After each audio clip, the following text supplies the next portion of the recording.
Welcome to episode 4 of the Buzz On, and today we are going to be learning how to build a bee community. We all have learned through this process how to set up our bee houses, how to go ahead and get the nesting materials in, release the cocoons. We're enjoying the process of learning from wild ones on getting the rewilding of our backyard to get those native plants out that through time bloom. That's perfect. But now's the next step. Okay, we've got our garden, we've got our bees. What can I do now? And so we have introduced today David Jennings, who is the guy in Washington State on wild bees. He is the gentleman who has built the system that we are using for the Washington State Native Bee Society. And David, can you tell me a little bit about that process and who you are? Yes, but I don't want to take all the credit. I mean, I have an amazing board, and together we've done those things. So I'm not trying to hog the limelight in any Never. way, shape, or form. I'm just often the spokesperson. So, board, I still love you. Um, so native bees are key because they're keystone species, and that means with you, even though you might not notice them on the landscape, and I never noticed the little tiny ones until recently. Um, if they disappeared, the ecosystem would change very rapidly because bees are critical for pollination. 80% of insect pollinated plants are done by bees. And if you don't get pollination, plants don't breed. No tomatoes. No tomatoes, no future wild, native plants. So even though you might not see the bees, they are key to the health of our ecosystem.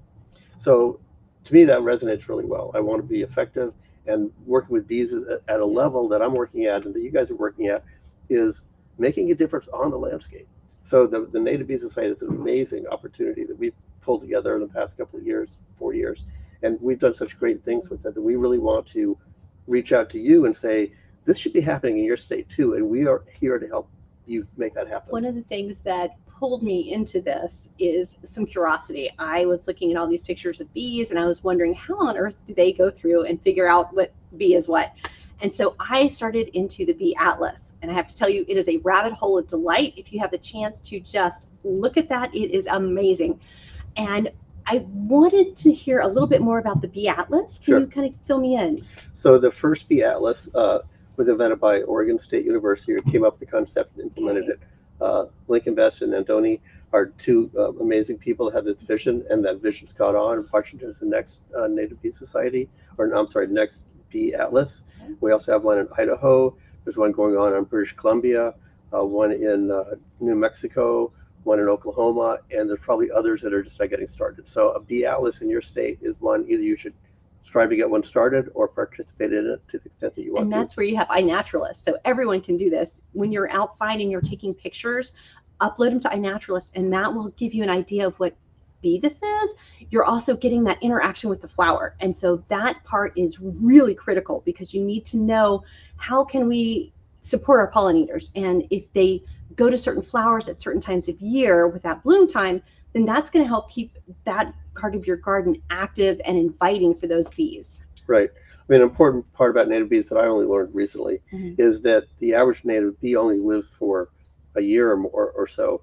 But as an adult, that individual is only flying the landscape for 3 or 4 weeks. Exactly. And so over the course of the summer, you have early spring, summer, midsummer, late summer, fall, different species of bees on your landscape coming out. And so the atlas really helps us figure out what bees are in what part of the state at what time of the year, and what they're on, what they're eating, and what they're feeding to their young. One of my favorite parts of the Washington Native Bee Society meetings is the very first 15, 20 minutes. Everyone is showing these amazing pictures. They are showing pictures all across the state of Washington of these bees. There's the conversation of what kind of bee is this? What kind of plant is that? What is your favorite part of the meeting? Do you have a favorite meeting that you remember? Um, well, I do think that the bee share, which is what we call that first 20 to 30 Yeah. minutes, is educational and fun because we have young people sending in pictures. We have a variety of people from around the state and actually from around the country sending our Yeah. pictures, and we have folks on there that are able to look at it and not only tell us what it probably is, but why.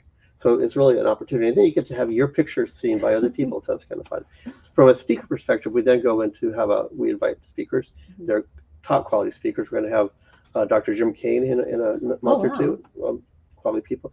Uh, Karen Wright, who's our Bee Atlas lead. But the one that resonates with me, and I always come back to it, ask her if she'll talk to us again, is Dr. Susan Waters. She's a pollination ecologist, and the first talk she gave to us was on restoration of a prairie. And the message I walked away with was, don't pull out all the invasives. I'm sorry, what? Don't pull out all the invasives. I was like, wait a minute, I thought the whole point was native plants. And she said, maybe in the long term, but you really need to understand the ground you're operating on to see what's blooming at every month, because again, different species across the summer. So if that non-native is the only major resource available in July and you take it out, you're going to have this big gap for those species. So learn and do it thoughtfully. Well, here's a question that you would be perfect to ask. When we're talking about the Osmia species, we have got amazing species all across the United States, but they're not all native. During human interaction and intervention, we have introduced species. We have leaf cutters that have been introduced across the United States. We have Cornata that's coming in from BC, and we have cornifrons, Osmia cornifrons, that's all across the eastern part of the United States. These are not under management. These are just bees that are flying around. Right. But they're also not original to this continent. So would you call them wild bees? I would call it wild bees, yes. Because there's, sort of like Pandora's box. Once that bee's on the landscape, it's really hard to put it back in the box without like doing so many efforts that's probably not productive. It's more that it's going to fit into the system for the most part, and let's move forward and make sure we have enough habitat for everybody, pollinator habitat. So just like when Dave and Charlie were talking about honeybees and they're just everywhere, you just got to love your pollinators. So I love bees, and I'm not going to worry about the distinction of this particular bee in this space and trying to pull out those strands. Wonderful. When you are talking about the getting things set up in neighborhoods for starting out these groups, that seems like such a hard thing to consider. I've got my friends, I've got my family, we all are sharing cocoons, we have seeds, we're sharing our seeds, we've got the native plants in our yard. But how do I even know where or what to do as a next step to make my community more enriched with pollinators? So the point is that we can all work at different levels. So when you start working in your backyard, you're working in your backyard. When you start talking to your neighbors about what you're doing and what they could be doing, you're talking about a neighborhood association or a community. But then when you're so again, you're building more habitat by educating other people of the value. If you go to your city council or your county commissioner meeting and say, what are we doing for pollinator habitat? What are we doing for pollinator habitat? It really raises questions, because all of a sudden people are saying, oh, we should be doing something. What are we doing? Where the niche that we fit at the Washington State Native Bee Society is we have that statewide view. So we have people, our board members are from all over the state. So our meetings are Zoom because we don't meet in person. The board meetings and our public meetings. And so again, I'm just going to go back to a point. Go to our website. If you register, you can attend our meetings for free. There is no membership needed to attend. We have a native bee poster that you can get through Crown Bees, which is pointing out. We have over 600 species of native bees in Washington, and similar numbers around the country. It's just amazing, the diversity. Wonderful. So any question I have as far as how to get started, you've got that information on your webpage. We've got that information on our webpage if you're looking to start a statewide organization. And that's where from my perspective, our perspective, that's where the big gap is right now. We have federal agencies and national nonprofits like Cersei's working. We have people in local communities, but there's not really that bridge between. So we said at a state level, we can do a lot of things effectively. That's a lot easier to do than federal. And it's to some degree, if it's done properly, more effective than just your local neighborhood, because you're getting it across the entire landscape. So we have 501c3 paperwork we can share with you. We have bylaws you need that you can modify to meet your needs. We have examples of state legislation that has worked in Washington. We now have two bills that say when you do land disturbing activities in your local government or a commercial operation, 25% should be put back in pollinator habitat. That's amazing. I don't think there's anybody in the other states that have something like that. So we really want to give credit to our legislature, and also to prompt other people around the country to take advantage of what we can do as a community.